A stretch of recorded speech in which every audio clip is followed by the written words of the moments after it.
Heyo,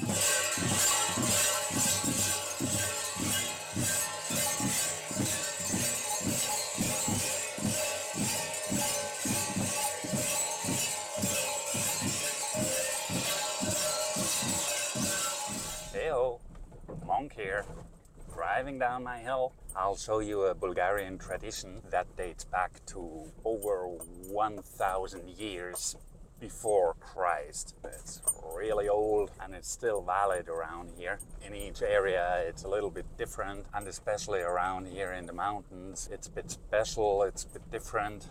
Up to now I always missed it because being up on the hill, I have no idea what's going on in town. So this time I saw an ad on Facebook that this will happen today. In the beginning, it's happening all over the town.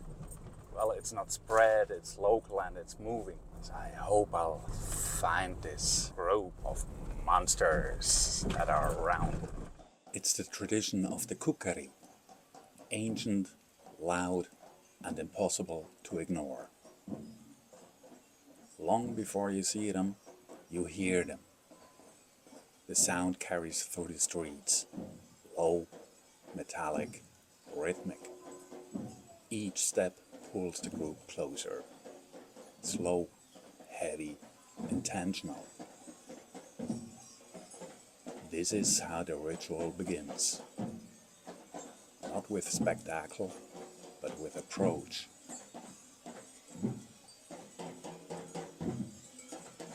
The Kukeri don't rush. They move as one body, covering the village step by step. The idea was simple and absolute. No street left untouched. Sometimes even every single house. Because protection was meant to reach everyone. When the group stops, the space changes. Individuals are surrounded, not threatened, but included. This moment matters. It's a symbolic act, the ritual reaching into daily life. In older times, people believed these moments pushed away sickness, bad luck, and unseen forces. Noise becomes protection. Fear becomes defense. The Kukeri are not watching the village. They are working for it. Every mask you see is unique, handmade, often built within families, repaired, reused, passed down. Horns, wool, feathers, nothing is accidental. The goal was never beauty, the goal was power. The bells are just as important. Some of them weigh tens of kilos, worn for hours, shaken with every step.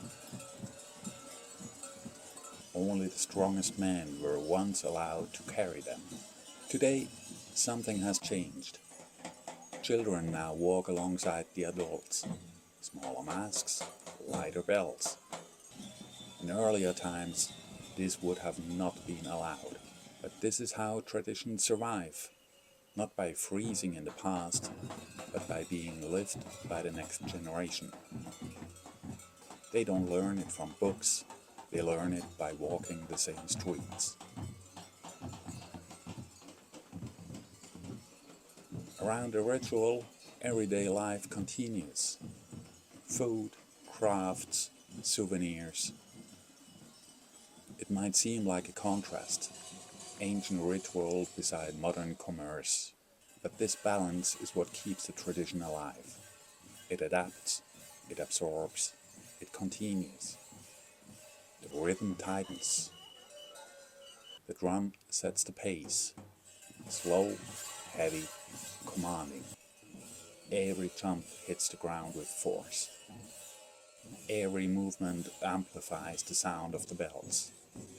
This isn't choreography, it's endurance. Costumes trap heat, the masks limit vision, the effort is real. From above, the ritual becomes something else, a moving pattern, a living line cutting through the village. What looks chaotic up close becomes organized from the sky.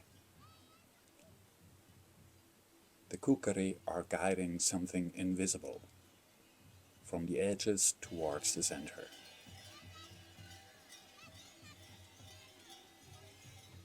This is not a performance for tourists.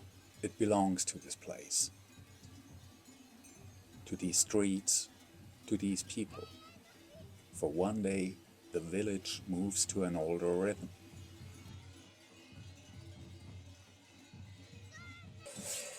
When the group reaches the center, everything peaks. Bells crash louder. The movements grow stronger. The noise fills the space completely.